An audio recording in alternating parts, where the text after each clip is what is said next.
Gold, trusted gold buyers. మీరు తాకట్టు పెట్టిన బంగారాన్ని విడిపించి ఈ రోజు ఉన్న మార్కెట్ ధరకు కొనబడను.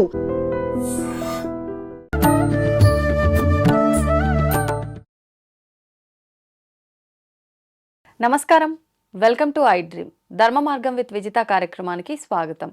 ప్రస్తుతం మనతో పాటు ఉన్నారు ప్రముఖ జ్యోతిష్య వాస్తు పండితులు, లలితా ఉపాసకులు శ్రీ శ్రీ శ్రీ నానాజీ పట్నాయక్ గారు. ఇప్పుడు గురుగారితో మాట్లాడదాం. నమస్కారం గురుగారు. శ్రీమాత్రే నమః. గురుగారు, ఈ జూలై మాసంలో శని వక్రగతి చెందుతున్నాడని చెప్పి వింటున్నాము. ఇది వాస్తవమా?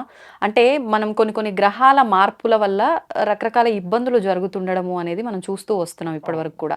మరి ఈ శని వక్రగతి వల్ల ఎవరికైనా లాభం పొందే అవకాశం ఉందా? ఎవరైనా ఇబ్బందులు పడే అవకాశం ఉందా? ఉంటే వాటి నుంచి బయటపడే అవకాశం ఉందా? తెలియజేయండి. ఉండండి. కామన్గా ఏంటంటే శని, గురువు మరియు కుజుడు ఈ మూడు గ్రహాలు కూడా తనున్న ప్లేస్ నుంచి, అంటే ఇప్పుడు శని ఎగ్జాంపుల్ మనకి మీన రాశిలో ఉన్నాడు, అక్కడ నుంచి 5వ రాశి అంటే కర్కాటకంలో రవి సంచారం జరిగేటప్పుడు అక్కడి నుంచి అంటే ఆల్మోస్ట్ కర్కాటకం అంటే దాన్ని ఒక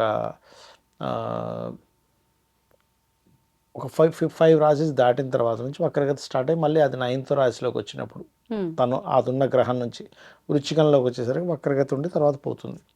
అది గురువుకి, కుజుడికి, శనికి జరుగుతాయి ఇవి కామన్గా.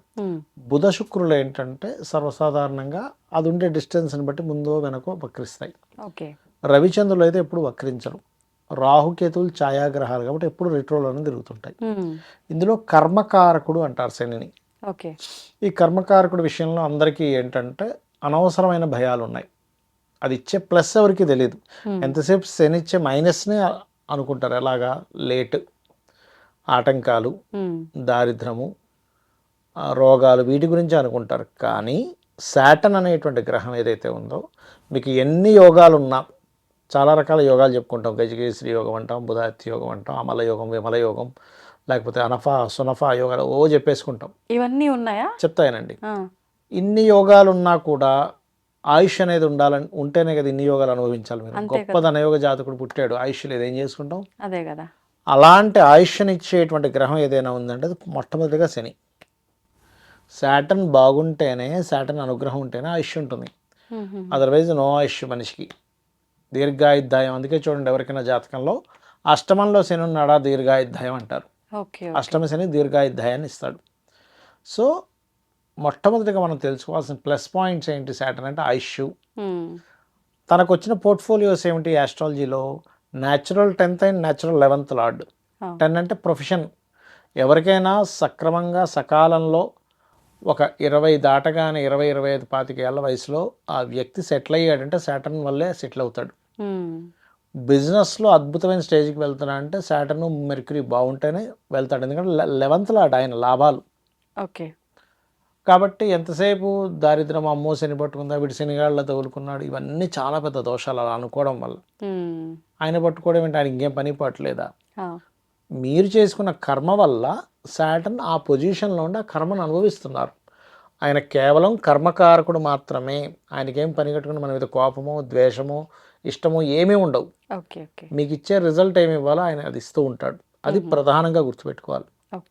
ఇక రెండవది ఏంటంటే, ఈ వక్రగతి అంటే శనేమి నిజంగా వెనక్కి తిరగడు. ఈ సర్క్యులేషన్లో మీరు యూట్యూబ్లో రిట్రో ప్లానెట్ ఎలా అవుతుంది అని ఒక టైప్ చేసి కొడితే యానిమేషన్తో సహా ప్లానెట్ ముందుకే వెళ్తుంటుంది, వెనక్కి తిరగదు. కానీ ఈ సర్క్యులేషన్ వల్ల అది వెనక్కి చూపు పడుతూ ఉంటుంది. సోలార్ సిస్టంలో తిరిగేటువంటి గ్రహాల వల్ల ఆ పొజిషన్ అట్లా వస్తూ ఉంటుంది. సో శాటర్న్ సక్రమంగానే వెళ్ళినప్పుడు దాన్ని వక్రగతి అని ఎందుకు అన్నారు? అంటే అది దృష్టి అలా వెనక రాసుల మీద పడుతూ ఉంటుందని వక్రగతి అంటారు. వెనక్కి తిరుగుతున్నటువంటి గ్రహం ఏది వెనక్కి ఏం తిరగదు, దాని దృష్టి వెనక రాసుల మీద పడుతుంది అనమాట ఆ సర్క్యులేషన్ లో. ఇప్పుడు ఒక్కొక్క రాశి వాళ్ళకి ఒక్కొక్క ఫలితం ఉంటుంది.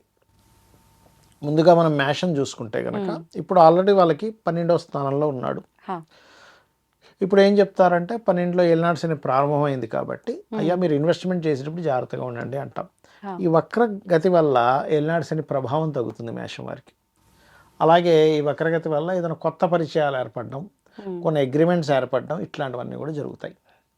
ఇక వృషభం వారికి గనక చూసుకుంటే వీళ్ళకి ఏంటంటే లాభస్థానంలో ఉన్న శని మంచివాడు, అది మరి వక్రించాడు కదా అంటే వీళ్ళు వ్యాపారం ఒకటే కాకుండా ఉద్యోగం కూడా చేయాలనే ఆలోచనలు కలిగి దాని వైపు వెళ్తూ ఉంటారు. వృషభం వారికి ధనయోగాన్ని ఇస్తాడు ఓకే. శని లాభంలో ఉండి వక్రించినప్పుడు. సో ఫైనాన్షియల్ గ్రోత్ ఉంటుంది.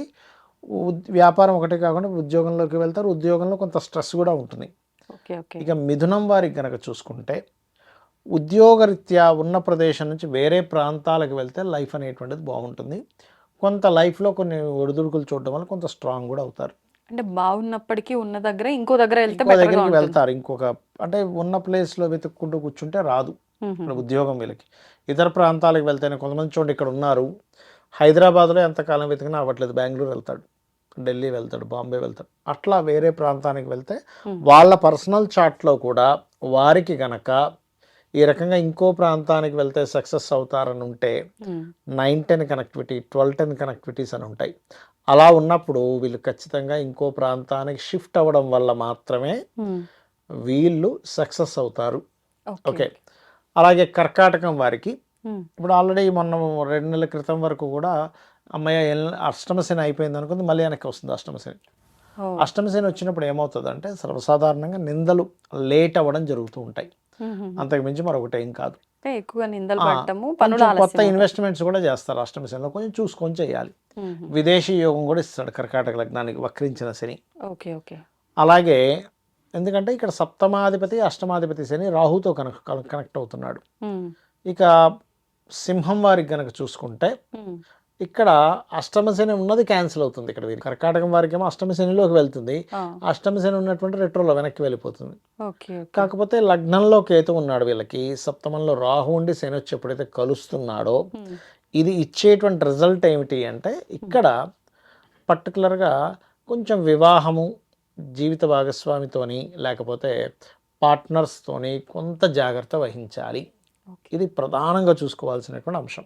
ఇక మరొక విషయం ఏంటంటే ఇక్కడ ఈ కన్యవారికి చూసుకుంటే అయితే వ్యాపార లాభాలు కూడా పెరుగుతాయి సప్తమంలోకి రావడం వల్ల. ఇక కన్యావారికి కనుక చూసుకుంటే ఉద్యోగ అవకాశాలు వస్తాయి వీరికి. ఎందుకంటే రాహు 6లో ఉండి మళ్ళీ శని కూడా 6లోకి వస్తున్నాడు. 2 పాపగ్రహాలు కనుక 6లో ఉంటే ఉద్యోగ అవకాశాలు సక్సెస్ అవుతాయి. తులవారికి కనుక చూసుకున్నట్లయితే వీరికి కొంచెం ఈ నెక్స్ట్ మనకి రాబోయేది గ్రహణం కూడా వస్తుంది. మనకి ఇంకొక 2 నెల రోజులు, నెల 15 రోజులు ఉందిలేండి. ఆల్మోస్ట్ సెప్టెంబర్లో వస్తుంది. ఆ సెప్టెంబర్లో శని వక్రగతిలో ఉండడం వల్ల గ్రహణం అక్కడ కుంభరాశిలో పడడం వల్ల వీళ్ళకి తులవారి కుంభం పంచమం అవుతుంది కాబట్టి గర్భవతులు కొంత జాగ్రత్తగా ఉండాలి. కాకపోతే మనకి సంతానాన్ని విదేశాలకు పంపించడానికి యోగిస్తుంది అక్కడ. అంటే పంచమం అధిపతి 5లోకి వెళ్ళి 6లోకి వెళ్ళి 5ని చూస్తున్నాడు కాబట్టి అలా. ఓకే. ఇక వృశ్చికం వారికి కనుక చూసుకుంటే వీరికి కూడా గతంలో ఏదైతే అర్ధాష్టమి శని ఉండేదో అది క్లియర్ అయిపోయింది అని అనుకున్నది కాస్త మరలా అర్ధాష్టమి శనిలోకి వస్తుంది కాబట్టి వీళ్ళు ఏదైనా ప్రాపర్టీస్ తీసుకోవడము, వెహికల్స్ తీసుకోవడము, కన్స్ట్రక్షన్ చేయడము, ఇటువంటి విషయాల పట్ల కాస్త జాగ్రత్తగా ఉండాలి. చదువు విషయంలోని, తల్లిగారి ఆరోగ్యం విషయంలోని కొద్దిగా చూసుకుంటే సరిపోతుంది. ఓకే. ధనస్సు వారికి కనుక చూసుకుంటే అర్ధాష్టమి శని క్యాన్సిలేషన్ అవుతుంది వక్రగతి వల్ల. అంటే దీనివల్ల ఏమవుతుందంటే కొంచెం ఇల్లు మారడము, అలాగే కొంచెం మొండిగా కొన్ని విషయాలు సీరియస్గా తీసుకుని ప్రయత్నం చేయడం వల్ల సక్సెస్ అవ్వడము, వివాహ సంబంధాలు కూడా కుదరడం లాంటివి ఇస్తాడు ఇక్కడ. మకరం వారికి కనుక చూసుకుంటే ఇక్కడ వీళ్ళకి అప్పులు లభిస్తాయి. కాకపోతే కొంచెం కుటుంబ వ్యవహారాల మధ్యలో కుటుంబీకుల మధ్యన కొంత ఏదో తెలియని ఒక నిందలు అనుకోండి, గొడవలు అనుకోండి జరుగుతూ ఉంటాయి. కుంభం వారికి చూసుకున్నట్లయితే ఏలినాడు శని మరలా వీళ్ళకి జన్మంలోకి వస్తుంది. సహజంగానే రాహు ఉన్నాడు అక్కడ, ఇల్యూజన్, ఇంకొంచెం ఎక్కువ ఇల్యూజన్స్, ఏదైనా ఇన్వెస్ట్మెంట్ చేయాలంటే భయము, ఇట్లాంటివి కొంచెం ఉంటాయి. దీనికి దుర్గా ఆరాధన చక్కటి ఫలితాలు ఇస్తుంది. మీనం వారికి కనుక చూసుకుంటే గతంలో తీసుకున్న ప్రాపర్టీ కావచ్చు, ఏదైనా కావచ్చు, ఇప్పుడు మళ్ళీ కన్స్ట్రక్షన్కి వీళ్ళకి కొంచెం మూమెంట్ వస్తుంది మీనం వారికి. కాకపోతే వీళ్ళకి విదేశాలకు వెళ్ళడానికి కూడా అనుకూలిస్తుంది. 12లో రాహు ఉండి శని ఎక్కడికి రావడం వల్ల కొన్ని ఆటంకాలు ఏర్పడి వెళ్తారు వీళ్ళు. అయితే ఇది ఎవరికైనా సరే గుర్తుపెట్టుకోండి, ఈ శని యొక్క ప్రభావం కంప్లీట్గా పాజిటివ్గా రావాలంటే ముఖ్యంగా కొన్ని పాటించాలి. ఇవి పాటించగలిగితే 100% వీరికి బాగుంటుంది, అందులో ఎటువంటి సందేహం లేదు. ఏమిటవి అంటే, ఒకటి, నిద్రపోకూడదు మధ్యాహ్నం పూట. ఏదో నైట్ డ్యూటీ చేస్తారు కొంతమంది, వారు పర్లేదు, కానీ మంచి యువకులు నైట్ అంతా చక్కగా నిద్రపోయామన్నప్పుడు మీరు పగలపూట నిద్రపోవడం చేయకూడదు. శాటర్న్ యొక్క ప్రభావం మీకు పాజిటివ్గా రావాలి అంటే. ఓకే. శని మందుడు నిద్ర కారకుడు. కొంతవరకు ఎక్కువ నిద్రపోతుంటే అది నెగిటివ్ ఎనర్జీ పనిచేస్తూ ఉంటుంది. ఇది చిన్నపిల్లలకి, స్త్రీలకి, రోగగ్రస్తులకి సంబంధం లేదు. హెల్త్ ఇష్యూ ఉందండి, బాగాలేదు, కాసేపు పడుకోవచ్చు, రెస్ట్ తీసుకోవాలి. కానీ అంతా బాగుంది, నైట్ కూడా నిద్రపోయాను, నైట్ 9 పడుకొని పొద్దున 7కి లేచాను, మళ్ళీ పడుకుంటా అంటే ఇంకెక్కువ ప్రభావం, నెగిటివ్ ప్రభావం ఉంటుంది. ఓకే. రెండవది, దగ్గరలో హనుమాన్ ఆలయం కానీ, సుబ్రహ్మణ్యేశ్వర స్వామి ఆలయం కానీ, గణపతి, శక్తి, వెంకటేశ్వర స్వామి ఆలయాలు లాంటివి ఉన్నప్పుడు రోజు ఒక్కసారైనా దర్శనం చేసుకొని వస్తే శని ప్రభావం ఉండదు. ఇక గోవులకి బెల్లము తినిపించడం చేస్తూ ఉండాలి, నువ్వులు దానం ఇస్తూ ఉండాలి. అలాగే లలితా సహస్రనామాల్లో అద్భుతమైన నామం ఉంటుంది, ఓం అనాకలిత సాదృశ్య చుబుకశ్రీ విరాజితాయే నమః. ఇది గనక చేస్తే ఖచ్చితంగా బాగుంటుంది వీరికి. ఇప్పుడు మీరు చెప్పినట్టుగా ఈ రాశులు చూసుకునే విధానం కూడా కొంతమంది వాళ్ళ అక్షరం, మొదటి అక్షరాన్ని బట్టి చూసుకుంటారు, పేర్లో మొదటి అక్షరం. అది జన్మజాతకం లేని వాళ్ళకండి, అదేదో జస్ట్ కొంచెం పనిచేస్తుంది.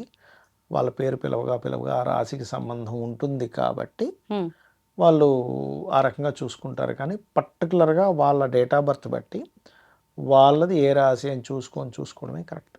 ఓకే. పేర్లు బట్టి ఉండేది ఓన్లీ 5% పనిచేస్తుంది అంతే. 5 to 10% పనిచేస్తుంది, అంతకంటే ఎక్కువ పని చేయదు. ఓకే. ఓకే. అంటే ఎక్కువగా మనకి ఇప్పుడు సోషల్ మీడియాలో పేరును బట్టి ఎక్కువగా చూసుకునే వాళ్ళే అశ్విని, లీలో భరణి అలా చెప్తారు, బట్ అది అలా పనిచేయదు. వీళ్ళ జన్మజాతకం అంటే ఒకటి ఉండదు కదా, మీరు ఏ రాశిలో పుట్టారు. బట్ ఈ రాశిది కూడా కొంతవరకే, 15 to 20%, 15%. పర్సనల్ చార్ట్లో మీ ఏ లగ్నం అయింది, గ్రహాలు ఎక్కడ ఉన్నాయి, దాని మీద ప్రభావం ఎలా ఉంది, ఇవన్నీ చూసుకోవాలి. ధన్యవాదాలండి. శ్రీమాత్రే నమః. తవ్వండి, తవ్వుతూనే శివలింగం. సరే, దాన్ని అట్లా కప్పేసేయండి, చూపించదండి. Krishna is there. మూర్తి పూజ కాదు, సాక్షాత్ బ్రజేంద్ర నందన భగవాన్ ఉన్నారు మూర్తిలో. ఏమీ ఆశించకుండా ఆరాధించే వాళ్ళు కూడా ఉన్నారా ప్రభుజీ? నిజమైన భక్తి అంటే మనకు తెలియదు కాబట్టి